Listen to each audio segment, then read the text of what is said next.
by I may attain to the resurrection. ஆண்டவராக இயேசு கிறிஸ்துவின் நாமத்திற்கு மகிமை உண்டாவதாக. இந்த நல்ல நாளிலே உங்கள் யாவரையும் நான் வாழ்த்துகிறேன். இந்த நாளின் தியானத்திற்கு என்று தெரிந்து கொள்ளப்பட்ட வேத பகுதி பிலிப்பியருக்கு எழுதின நிருபம் 3ஆம் அதிகாரம் 10ஆம் வசனம். Philippians chapter 3 verse 10. இப்படி நான் அவரையும் அவருடைய உயிர்த்தெழுதலின் வல்லமையையும் அவருடைய பாடுகளின் ஐக்கியத்தையும் அறிகிறதற்கும் அவருடைய மரணத்திற்கொப்பான மரணத்துக்குள்ளாகி எப்படியாயினும் நான் மரித்தோரிலிருந்து உயிரோடு எழுந்திருப்பதற்கு தகுதியாகும்படிக்கு. பிரியமானவர்களே, நான் வாசிக்க கேட்டதான இந்த வார்த்தைகள் அப்போஸ்தலனாகிய பவுல் இங்க என்ன சொல்லுகிறார் என்று சொன்னால், எப்படியாயினும் நான் மரித்தோரிலிருந்து உயிரோடு எழுந்திருப்பதற்கு தகுதியாகும்படி 11ஆம் வசனம் சொல்லுது, அவருக்காக எல்லாவற்றையும் நஷ்டம் என்று விட்டேன், குப்பையுமாக எண்ணுகிறேன். பவுல் தன்னுடைய வாழ்க்கையில அவருடைய லட்சியம், அவருடைய கோல் என்னவா இருந்துச்சு? அவர் பல சபைகளை ஸ்தாபித்தார், பல ஊழியங்களை செய்தார், அப்போஸ்தல ஊழியத்தை செய்து அநேக இடங்களிலே கடந்து சென்று சுவிசேஷத்தை அறிவித்தார். பல காரியங்களை அவர் செய்தாலும் அவருடைய கோல் என்னவா இருந்துச்சுன்னு சொன்னா, எப்படி ஆயினும் என்று சொல்றாரு. எப்படியாயினும் நான் மரித்தோரிலிருந்து உயிரோடு எழுந்திருப்பதற்காக நான் தகுதியாகணும் அப்படின்னு சொல்றார். அப்ப அந்த வார்த்தை பாருங்க, அவர் யூஸ் பண்ணியிருக்கிற வார்த்தை எப்படி ஆயினும். ஆங்கில வேதத்தில் போட்டிருக்கு, if by any means I may attain to the resurrection from the dead. If by any மீன்ஸ்னு போட்டிருக்குது. இஃப் பை எனி மீன்ஸ், எப்படியா, சம்ஹவ். இன்னொரு டிரான்ஸ்லேஷன்ல சம்ஹவ்னு போட்டிருக்குது. அப்போ எப்படியாகிலும் நான் மரித்தோரிலிருந்து உயிரோடு எழுந்திருக்க வேண்டும். அப்போ பவுல் பார்த்தீங்கன்னா இவ்வளோ ஊழியம் செஞ்சாரு. அவர் ஆண்டவருக்கு அநேக சபைகளை ஸ்தாபித்தாரு, 13 நிருபங்களை எழுதினாரு, எபிசல்ஸ் எழுதினாரு, எல்லாம் செஞ்சாலும் அவருடைய வாழ்க்கையில சொல்றாரு, நான் எப்படியாயினும் நான் மரித்தோரிலிருந்து உயிரோடு எழுந்திருப்பதற்கு தகுதியாகும்படிக்கு எனக்கு எவைகளெல்லாம் எல்லாவற்றையும் நஷ்டமென்று விட்டேன். எதெல்லாம் லாபமா இருந்துச்சோ அதெல்லாவற்றையும் நஷ்டமென்று விட்டேன், குப்பையுமாக எண்ணுகிறேன் என்று சொல்லுகிறத நாம் இங்க பார்க்கிறோம். அப்போ அவருடைய வாழ்க்கையில அவருடைய பிரதான நோக்கமே எப்படியாகிலும் அதை அட்டைன் பண்ணணும், அந்த நிலைக்கு அவர் வரணும், உயிர்த்தெழுதலிலே பங்கடைய வேண்டும் என்பதுதான் பவுலுடைய ஒரே நோக்கமாக இருந்துச்சு.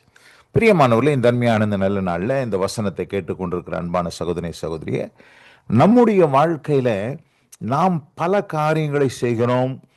ஆண்டவருக்கு ஊழியம் செய்கிறோம், கிறிஸ்துவ வாழ்க்கை வாழ்கிறோம், ஆண்டவருக்கு காணிக்கைகளை கொடுக்குறோம், தசமபாகங்களை கொடுக்குறோம், எல்லாம் செய்கிறோம். ஆனால் எனக்காகிலும் மரித்தோரிலிருந்து நான் உயிரோடு எழுந்திருக்கணும். ஒருவேளை கிறிஸ்துவின் வருகை சமீபமாய் வந்து நாம மரிப்பதற்கு முன்பாக இயேசுவானவர் மத்திய ஆகாயத்தில் வருகிறதை நாம் காணும் பொழுது நம்ம டிரான்ஸ்பிகராக போகிறோம், மறுரூபமாக போகிறோம், டிரான்ஸ்பிகரேஷன். அந்த அனுபவம், ஒருவேளை மரிக்காம நம்ம உயிரோடு இருந்தோம்னா நாம மறுரூபம் அடைந்து இயேசுவுக்கு எதிர்கொண்டு போக வானத்திலே நாம் எடுத்துக்கொள்ளப்பட போகிறோம். அந்த காரியம் நம்முடைய வாழ்க்கையில நடப்பதற்காக நம்ம என்ன பிரயாசப்பட்டோம், என்ன ஜெபித்தோம், அதற்காக நாம் தகுதியாகும்படிக்குன்னு சொல்றார். தகுதியாகும்படிக்கு, I may attain to the resurrection from the dead. அப்போ எப்படியாகிலும் நான் அதை அட்டைன் பண்ண வேண்டும், எப்படியாகிலும் தகுதியாகணும். அதுக்காக எல்லாவற்றையும் எனக்கு லாபமா இருந்ததெல்லாம் நஷ்டம் அப்படின்னு சொல்லி விட்டேன், குப்பையுமாக எண்ணுகிறேன் என்று பவுல் சொல்லுகிறார்.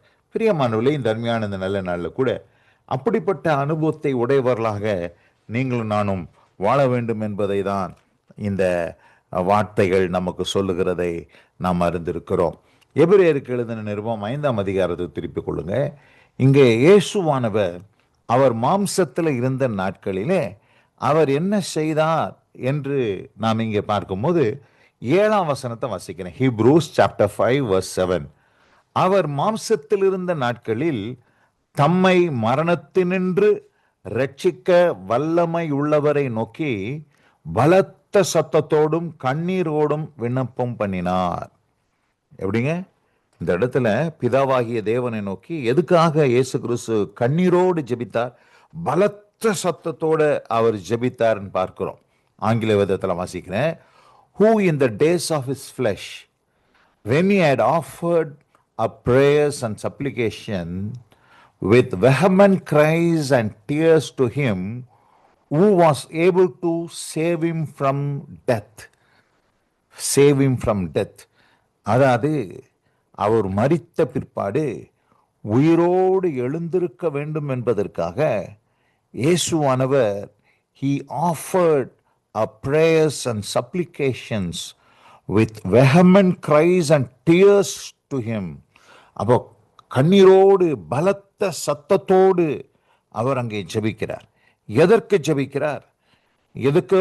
ஆண்டவர் பல காரியங்களுக்கு ஜெபித்தார். ஆனா கண்ணீரோடு ஜெபித்த காரியம் இங்க பார்க்கும்போது அவருடைய உயிரோடு எழுந்திருக்க செய்ய வல்லமை உள்ள பிதாவாகிய தேவனை நோக்கி, மரணத்தினின்று ரட்சிக்க வல்லமை உள்ளவரை நோக்கி அவர் பலத்த சத்தத்தோடும் கண்ணீரோடும் விண்ணப்பம் பண்ணினார் பார்க்கிறோம். இந்த அருமையான இந்த நல்ல நாளில் கூட நம்ம எதுக்கோ ஜெபிக்கிறோம், பல காரியங்களை செய்கிறோம். ஆனால் இன்னைக்கு நம்ம நம்முடைய உயிர்த்தெழுதலுக்காக இயேசு கிறிஸ்துவின் வருகையில் நாம் தகுதியாகும்படிக்கு நம்ம ஜெபிச்சிருக்கிறோமா? அதற்காக கண்ணீர் சிந்தி எதுக்கோ கண்ணீர் சிந்துறோம். குடும்ப காரியங்கள், நம்முடைய பிள்ளைகளுக்கு அடுத்த காரியங்கள், நம்முடைய எதிர்காலத்துக்கு அடுத்த நம்முடைய சரீர பலவீனங்கள், எல்லாவற்றுக்கும் நாம் கண்ணீர் சிந்தி ஜெபிக்கிறோம். ஆனால் பலத்த சத்தத்தோடும் கண்ணீரோடும் மரணத்தினின்று ரட்சிக்க வல்லமாய் உள்ளவரை நோக்கி நாம் ஜெபிச்சிருக்கிறோமா என்பதை இந்த நாளிலே ஆராய்ந்து பார்த்து, அப்படிப்பட்ட ஒரு ஜெபத்தை நாம் ஏறெடுக்கும் பொழுது நிச்சயமாகவே கர்த்தராகிய இயேசு கிறிஸ்து வரும்போது, ஒருவேளை அவரோட வருகை தாமதித்து இந்த பூமியிலே நம்முடைய வாழ்க்கை முழுமையானால், அந்த வருகையிலே அவருடைய உயிர்த்தெழுதலிலே நாம் பங்கடைய வேண்டும். ஒருவேளை நாம் ஜீவனோடு இருப்போம் ஆனால் இயேசு கிறிஸ்துவின் வருகையிலே மறுரூபம் அடைந்து அவருக்கு எதிர்கொண்டு போக ஆண்டவர் நமக்கு சகாயம் செய்ய வேண்டும். அதற்காக நாம் ஜெபிக்க வேண்டும். இந்த அருமையானது நல்ல அப்போஸ்தலனாகிய பவுல் சொன்னது போல, எப்படியாயினும் நான் மரித்தோரில் இருந்து உயிரோடு எழுந்திருப்பதற்கு தகுதியாகும்படி அவருக்காக எல்லாவற்றையும் நஷ்டம் என்று விட்டேன், குப்பையுமாக எண்ணுகிறேன் என்ற வார்த்தையின்படியாய் இந்த நாளிலே ஆண்டவர் நம் ஒவ்வொருவருக்கும் அப்படிப்பட்ட அனுபவத்தை தந்தருவாராக. God bless you all. ஆமென், ஆமென். நாம் ஜெபிப்போம். எங்கள் அதிகமாக நேசிக்கிறதான எங்கள் அன்பின் பிதாவே, நாங்கள் தியானிக்க கேட்ட இந்த வார்த்தையின்படி மரித்தோரிலிருந்து நாங்கள் எப்படியாயினும் நாங்கள் உயிரோடு எழுந்திருப்பதற்கு தகுதியாகும்படிக்கு என்று அப்போஸ்தலனாகிய பவுல் ஜெபித்தது போல, தம்மை மரணத்தினின்று ரட்சிக்க வல்லமை உள்ளவரை நோக்கி கர்த்தராகிய இயேசு தம் மாம்சத்தில் இருந்த நாட்களில் கண்ணீரோடும் பலத்த சத்தத்தோடும் ஜெபித்தது போல நாங்களும் ஜெபிக்க கர்த்தர் கிருபை செய்தருளும். வசனம் கேட்ட பிள்ளைகள் ஒவ்வொருவரும் கர்த்தர் நீர் ஆசீர்வதித்து அப்படிப்பட்ட அனுபவத்தை தந்தருளி நீர் உம்முடைய நாமத்தை பயன்படுத்துவீராக. இயேசு கிறிஸ்துவின் வல்ல நாமத்தில் பிதாவே, ஆமென், ஆமென்.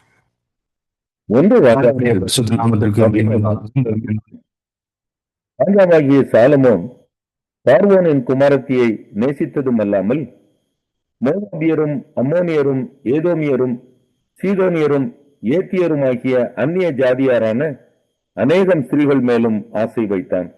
கர்த்தர் இஸ்ரவேல் புத்திரரை நோக்கி, நீங்கள் அவர்கள் அண்டைக்கும் அவர்கள் உங்கள் அண்டைக்கும் பிரவேசிக்கலாகாது, அவர்கள் நிச்சயமாய் தங்கள் தேவர்களை பின்பற்றும்படி உங்கள் இருதயத்தை சாய பண்ணுவார்கள் என்று சொல்லியிருந்தார். சாலமோன் அவர்கள் மேல் ஆசை வைத்து அவர்களோடு ஐக்கியமாயிருந்தான். அவனுக்கு பிரபுக்கள் குலமான 700 மனையாட்டிகளும் 300 மறுமனையாட்டிகளும் இருந்தார்கள்.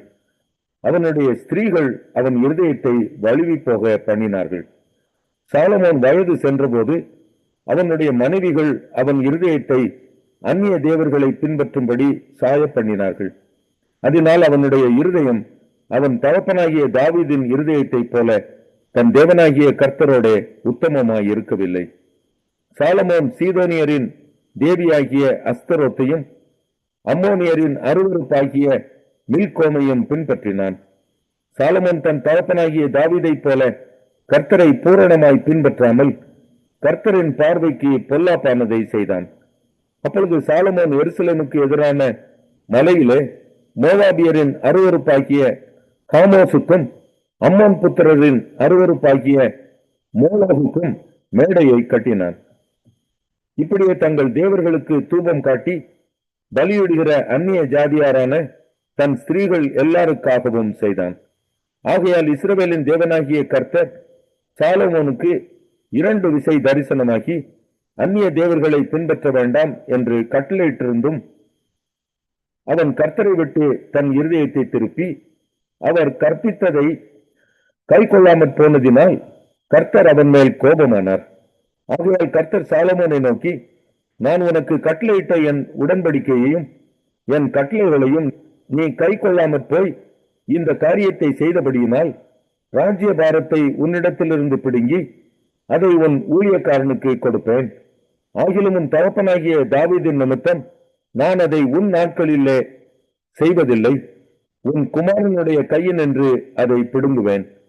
ஆனாலும் ராஜ்யம் முழுவதையும் நான் பிடுங்காமல் என் தாசனாகிய தாவீதின் நிமித்தமும் நான் தெரிந்து கொண்ட எருசலேமின் நிமித்தமும் ஒரு கோத்திரத்தை நான் உன் குமாரனுக்கு கொடுப்பேன் என்றார்.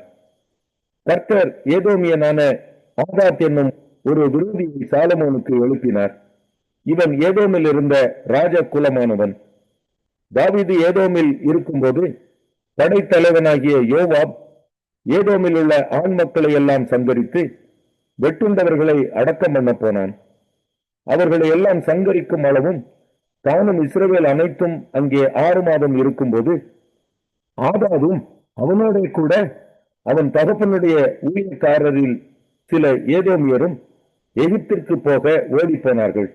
ஆதாத் அப்பொழுது ஒரு சிறு பிள்ளையாயிருந்தான். அவர்கள் மீதியானிலிருந்து எழுந்து பாரானுக்கு சென்று பாரானிலே சில மனுஷரை கூட்டிக் கொண்டு எகிப்திற்கு பார்வோன் என்னும் எகிப்தின் ராஜாவினிடத்திற்கு போனார்கள்.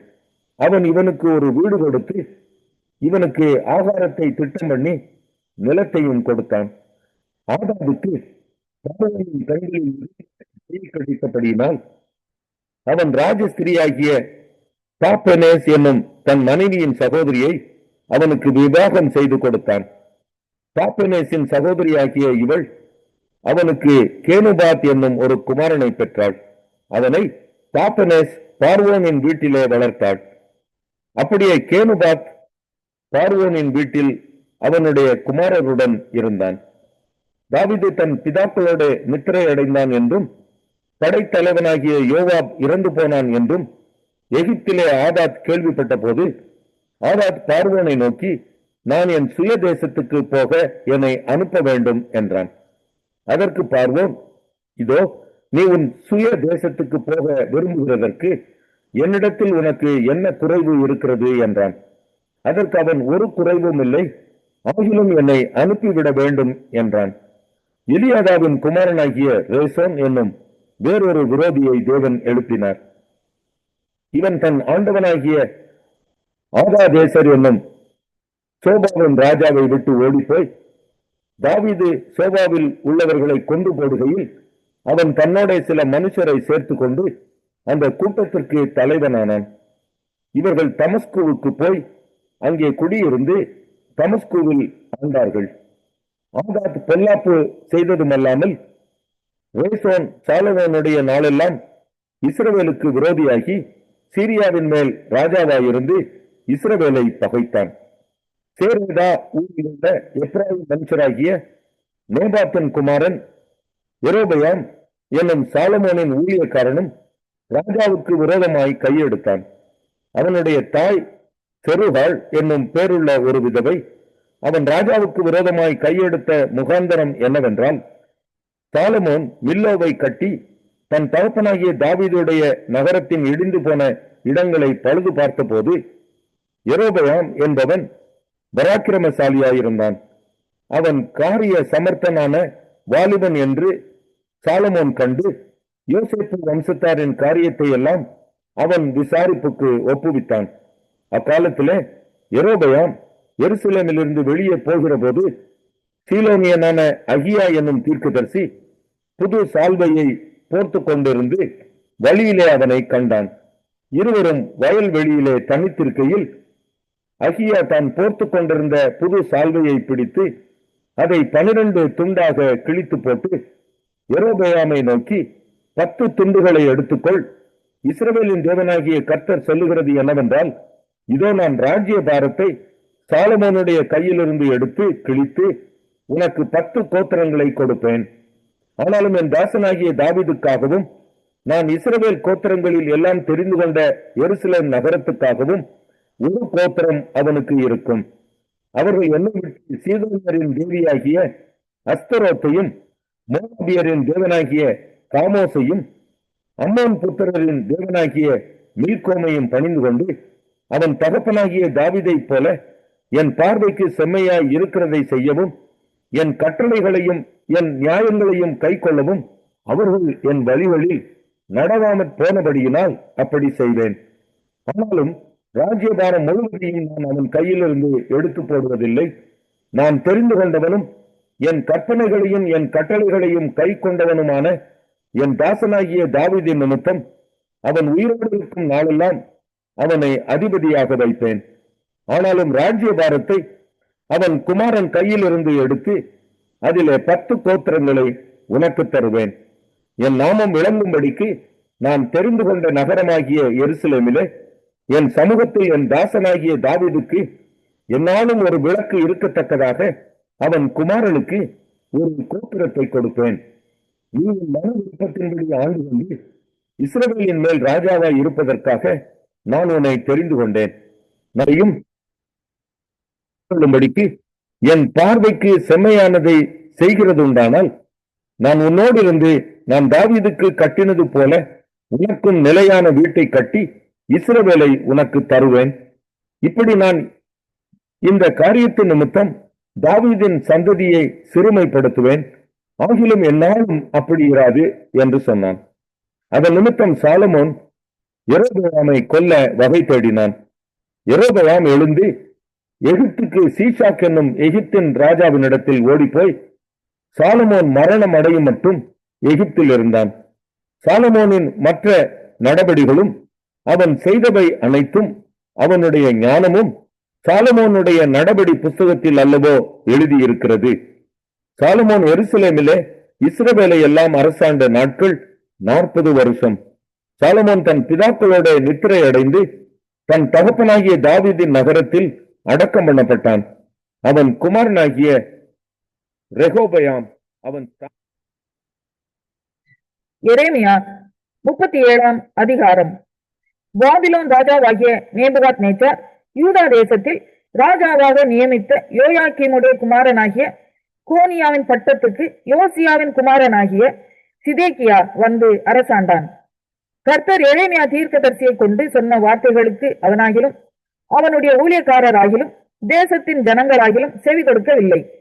சிதேக்கியா ராஜாவோ எனில் செலேமியாவின் குமாரனாகிய யூதாலையும் மாசேயாவின் குமாரனாகிய செப்பனியா என்னும் ஆசாரியனையும் எரேமியா தீர்க்கதரிசியினிடத்தில் அனுப்பி, நீ நம்முடைய தேவனாகிய கர்த்தரை நோக்கி எங்களுக்காக விண்ணப்பம் பண்ண வேண்டும் என்று சொல்ல சொன்னான். அப்பொழுது எரேமியா ஜனத்தின் நடுவே வரத்தும் போக்குமாய் இருந்தான். அவனை அவர்கள் காவல் வீட்டில் இன்னும் போடவில்லை. பார்வோனின் சேனையோ என்றால் எகிப்திலிருந்து புறப்பட்டது. எருசலேமை முற்றுகை போட்ட கல்தேயர் அவர்களுடைய செய்தியை கேட்டு எருசலேமை விட்டு நீங்கி போனார்கள். அப்பொழுது எரேமியா தீர்க்கதரிசிக்கு கர்த்தருடைய வார்த்தை உண்டாகி, அவர், இஸ்ரவேலின் தேவனாகிய கர்த்தர் உரைக்கிறது என்னவென்றால், என்னிடத்தில் விசாரிக்கும்படி உங்களை என்னிடத்திற்கு அனுப்பின யூதாவின் ராஜாவை நீங்கள் நோக்கி, இதோ உங்களுக்கு ஒத்தாசையாக புறப்பட்ட பார்வோனின் சேனை தன் தேசமாகிய எகிப்துக்கு திரும்பி போகும். கல்தேயரோ வென்றால் திரும்பி வந்து இந்த நகரத்துக்கு விரோதமாக யுத்தம் பண்ணி அதை பிடித்து அக்கினியினால் சுட்டரிப்பார்கள். கல்தேயர் நம்மை விட்டு நிச்சயமாய் போய் விடுவார்கள் என்று சொல்லி நீங்கள் மோசம் போகாதிருங்கள். அவர்கள் போவதில்லை. உங்களோட யுத்தம் பண்ணுகிற கல்தேயருடைய சேனையை எல்லாம் நீங்கள் முறிய அடித்தாலும் மீண்டவர்கள் எல்லாரும் காயம்பட்டவர்களாய் இருந்தாலும் அவர்கள் தங்கள் கூடாரங்களில் இருந்து எழும்பி இந்த நகரத்தை அக்கினியினால் சுட்டரிப்பார்கள் என்று கர்த்தர் உரைக்கிறார் என்று சொல்லுங்கள் என்றார். பார்வோனின் சேனை வருகிறது என்று கல்தேயருடைய சேனை எருசலேமை விட்டு போன போது எரேமியா அவ்விடத்தை விட்டு ஜனத்தின் நடுவே ஜாடுவாய் விலகி பென்யமின் தேசத்துக்கு போக மனதாய் எருசலேமில் இருந்து புறப்பட்டு போனான். அவன் பென்யமின் வாசலில் வந்தபோது காவற்சேர்வையின் அதிபதியாகிய எரியா என்னும் நாமம் உள்ள ஒருவன் அங்கே இருந்தான். அவன் அனனியாவின் குமாரனாகிய செலேமியாவின் மகன். அவன், நீ கல்தேயரை சேர போகிறவன் என்று சொல்லி எரேமியா தீர்க்கதரிசியை பிடித்தான். அப்பொழுது எரேமியா, அது போய், நான் கல்தேயரை சேர போகிறவன் அல்ல என்றான். ஆனாலும் எரியா எரேமியாவின் சொல்லை கேளாமல் அவனை பிடித்து பிரபுக்களிடத்தில் கொண்டு போனான். அப்பொழுது பிரபுக்கள் எரேமியாவின் பேரில் கடும் கோபம் கொண்டு அவனை அடித்து அவனை சம்பிரதியாகிய யோனத்தானுடைய வீட்டில் காவற்படுத்தினார்கள். அவர்கள் அதை காவற்கூடமாக்கி இருந்தார்கள். அப்படியே எரேமியா காவற்கிடங்கின் நிலவரைகளில் பிரவேசித்து அங்கே அநேக நாள் இருந்தான். பின்பு சிதேக்கியா ராஜா அவனை அழைத்தனுப்பி, கர்த்தரால் ஒரு வார்த்தை உண்டோ என்று ராஜா அவனை தன் வீட்டிலே ரகசியமாய் கேட்டான். அதற்கு எரேமியா, உண்டு, பாபிலோன் ராஜாவின் கையில் ஒப்பு கொடுக்கப்படுவீர் என்று சொன்னான். பின்னும் எரேமியா சிதேக்கியா ராஜாவை நோக்கி, நீங்கள் என்னை காவல் வீட்டிலே அடைப்பதற்கு நான் உமக்கும் உம்முடைய ஊழியக்காரருக்கும் இந்த ஜனத்துக்கும் விரோதமாக என்ன குற்றம் செய்தேன்? பாபிலோன் ராஜா உங்களுக்கும் இந்த தேசத்துக்கும் விரோதமாக வருவதில்லை என்று உங்களுக்கு தீர்க்க தரிசனம் சொன்ன உங்களுடைய தீர்க்கதரிசிகள் எங்கே? இப்போதும் ராஜாவாகிய என் ஆண்டவனே, எனக்கு செவி கொடுத்து என் விண்ணப்பத்துக்கு தயவு செய்து என்னை சம்பிரதியாகிய யோனத்தானுடைய வீட்டிற்கு திரும்ப அனுப்ப வேண்டாம். அனுப்பினால் நான் அங்கே செத்து போவேன் என்றான். அப்பொழுது எரேமியாவை காவற்சாலை முற்றத்திலே காக்கவும், நகரத்திலே அப்பம் இருக்கும் மட்டும் அப்பம் சுடுகிறவர்களின் வீதியிலே தினம் ஒரு அப்பத்தை அவனுக்கு வாங்கி கொடுக்கவும் கட்டளையிட்டான். அப்படியே எரேமியா காவற்சாலை முற்றத்திலே. மாற்கு 11ஆம் அதிகாரம். அவர்கள் எருசலேமுக்கு சமீபமாய் சேர்ந்து ஒலிவ மலைக்கு அருகான பெத்பகே, பெத்தானியா என்னும் ஊர்களுக்கு வந்தபோது அவர் தம்முடைய சீஷரில் 2 பேரை நோக்கி, உங்களுக்கு எதிரே இருக்கிற கிராமத்துக்கு போங்கள். அதில் பிரவேசித்த உடனே மனுஷர் ஒருவரும் ஒரு காலும் ஏறி இராத ஒரு கழுதை குட்டி கட்டி இருக்க காண்பீர்கள். அதை அவிழ்த்து கொண்டு வாருங்கள். ஏன் இப்படி செய்கிறீர்கள் என்று ஒருவன் உங்களிடத்தில் கேட்டால், இது ஆண்டவருக்கு வேண்டும் என்று சொல்லுங்கள். உடனே அதை இவ்விடத்திற்கு அனுப்பி விடுவான் என்று சொல்லி அவர்களை அனுப்பினார். அவர்கள் போய் வெளியே இருவழி சந்தியில் ஒரு வாசலருகே கட்டியிருந்த அந்த குட்டியை கண்டு அதை அவிழ்த்தார்கள். அப்பொழுது அங்கே நின்றவர்களில் சிலர், நீங்கள் குட்டியை அவிழ்க்கிறது என்ன வென்றார்கள். இயேசு கற்பித்தபடியே அவர்களுக்கு உத்தரவு சொன்னார்கள். அப்பொழுது அவர்களை போக விட்டார்கள். அவர்கள் அந்த குட்டியை இயேசுவின் இடத்தில் கொண்டு வந்து அதன் மேல் தங்கள் வஸ்திரங்களை போட்டார்கள். அவர் அதன் மேல் ஏறி போனார். அநேகர் தங்கள் வஸ்திரங்களை வழியிலே விதித்தார்கள். வேறு சிலர் மரக்கிளைகளை தரித்து வழியிலே பரப்பினார்கள். முன்னடப்பாரும் பின்னடப்பாரும், ஓசன்னா, கர்த்தரின் நாமத்தினாலே வருகிறவர் ஸ்தோத்தரிக்கப்பட்டவர், கர்த்தரின் நாமத்தினாலே வருகிற நம்முடைய பிதாவாகிய தாவீதின் ராஜ்யம் ஆசீர்வதிக்கப்படுவதாக, உன்னதத்திலே ஓசன்னா என்று சொல்லி ஆர்ப்பரித்தார்கள். அப்பொழுது இயேசு எருசலேமுக்கு வந்து தேவாலயத்தில் பிரவேசித்து எல்லாவற்றையும் சுற்றி பார்த்து சாயங்காலமான போது 11 கூட பெத்தானியாவுக்கு போனார். மறுநாளிலே அவர்கள் பெத்தானியாவிலிருந்து புறப்பட்டு வருகையில் அவருக்கு பசி உண்டாயிற்று. அப்பொழுது இலைகள் உள்ள ஒரு அத்தி மரத்தை தூரத்திலே கண்டு அதில் ஏதாகிலும் அகப்படுமோ என்று பார்க்க வந்தார். அத்திப்பழ காலமாய் இராதபடியால் அவர் அதனிடத்தில் வந்தபோது அதில் இலைகளை அல்லாமல் வேறொன்றையும் காணவில்லை. அப்பொழுது இயேசு அதை பார்த்து, இது முதல் ஒரு காலம் ஒருவனும் முன்னிடத்தில் கனியை புசியாக இருக்க கடவன் என்றார். அதை அவருடைய சீஷர்கள் கேட்டார்கள். அவர்கள் எருசலேமுக்கு வந்தார்கள்.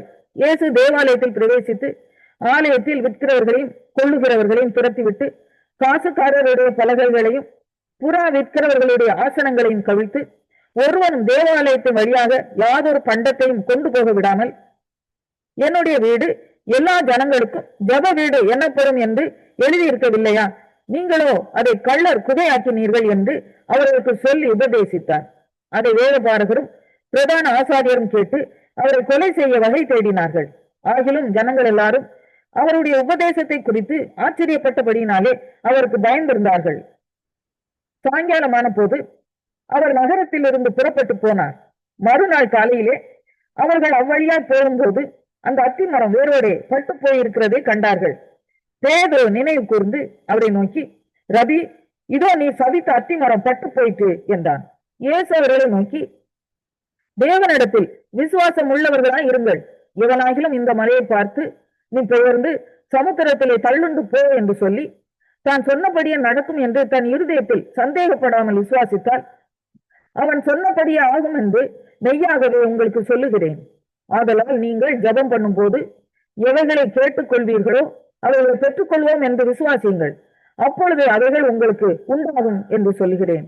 நீங்கள் நின்று ஜெபம் பண்ணும் போது ஒருவன் பேரில் உங்களுக்கு யாதொரு குறை உண்டாயிருக்குமானால் பரலோகத்தில் இருக்கிற உங்கள் பிதா உங்கள் தப்பிதங்களை உங்களுக்கு மன்னிக்கும்படி அந்த குறையை அவனுக்கு மன்னியுங்கள்.